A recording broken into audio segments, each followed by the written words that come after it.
was just starting to kind of like recapitulate over, like culture war, history. Like thinking about like when there was somebody I saw the other day that I was like, wow, I hadn't seen them in a while, and I was thinking about something they were talking about and going back over it all. And so one of the things that I was thinking about, because I was like, no, I think this is one of the key places that really, he was still at that time kind of fractured at, was the arguments of the feminists and where the MGTOW and sort of the new men's movement world started from. And a big part of this that doesn't get discussed is when the feminists and kind of anti-feminists started having debates. And what the debates were is these kind of very proactive measures the feminists felt were going to be necessary to for equality or whatever, equity or whatever the term is, because you see the term keeps having to change because it's not being used correctly or the same way twice. But this was one of the key things, is that aspect of what we were seeing. We kept seeing this type of sort of vocabulary happening of using words strangely and not using the strange words the same way twice. And that this was something part and parcel of the feminists and the liberals, and the more kind of lefty and liberal and, these people with all these wild and crazy patriarchy theories, the wilder-eyed they were, the more there was a just leaning on the constant crutch of these sort of new terms from the collegiate world that were obviously references, socioeconomic references, kind of, when BIPOC, one of these terms that it's like you kind of can't understand, like who doesn't get how retarded BIPOC sounds? Like, does that not sound retarded to you? Does that not sound corny and weird? And is it not like, and then it's referring to people then also in a way that it's like, wait, so you mean basically non-Euros? That's what you're trying to refer to, except the problem is that when you're speaking to huge portions of the world that Europeans settled in, you're speaking to people who are mestizo, such as like Filipinos or anybody from the former Spanish Empire. Black Americans were mestizo by nature. So this term BIPOC sounds double retard. And I just, but that's neither here. You see, terms like that are where the left started to lose a long time ago.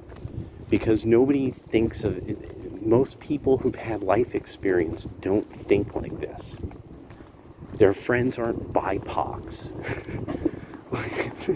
They don't think like that. Like, it was just your homie who was Chinese because you grew up in the Sunset District. And you just can't conceive of this idea of like that, my homie who's BIPOC, and so it was kind of this way that it reminded me of once somebody talking about the writer of The Outsiders, and talking about like this person who didn't experience this, had really kind of no direct way of experiencing it, but captured something that they obviously did kind of witness as a part of their culture.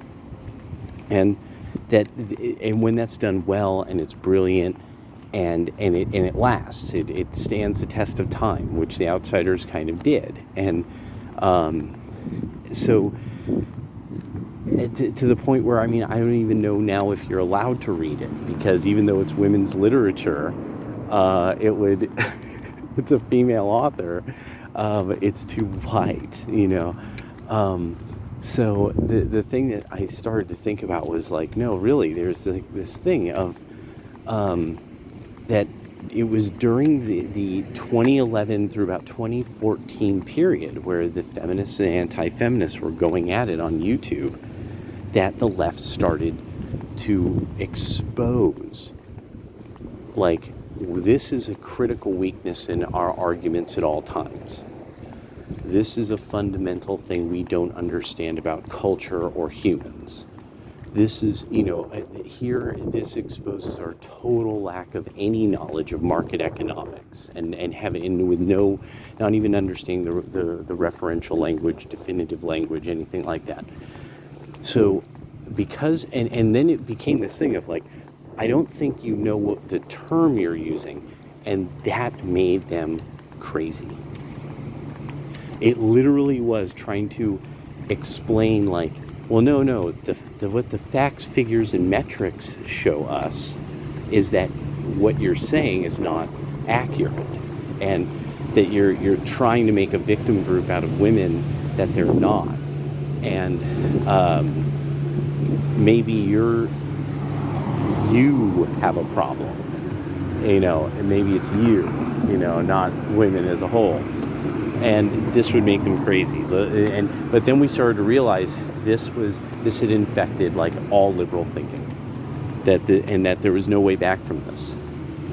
That the inability for liberals to actually use what would be definitive terms from real fields of real knowledge that have metrics, that was it. That was the end of them as a movement, as an intellectual political movement. Now they're a type of coercive political cult that was going to start, and from that point I knew, I'm like, no. According to True Believer by Eric Hoffer, they will have to start turning to violence consistently, and that's the thing now.